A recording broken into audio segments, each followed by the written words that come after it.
How to pin elements in Wix Studio. Hi guys, welcome back to my channel.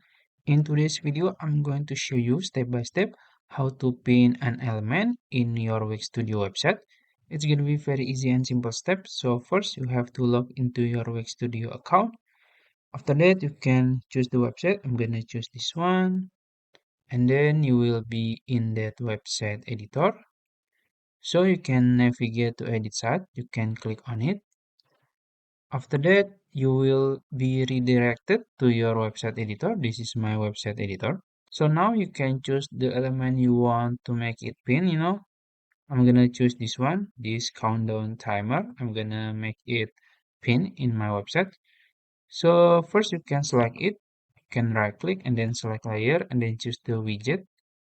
After that, you can open inspector here and then you can scroll until you find position. As you can see, there is position type.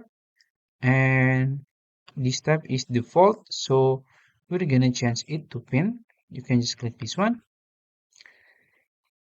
and then you can also choose to pin to section or page.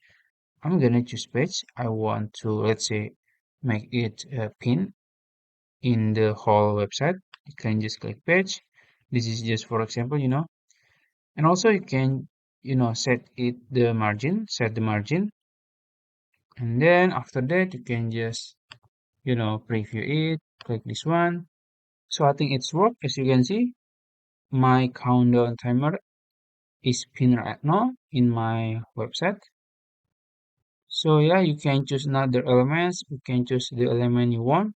So I think that's it. If you found this video helpful, please like this video and subscribe to my channel. Thank you.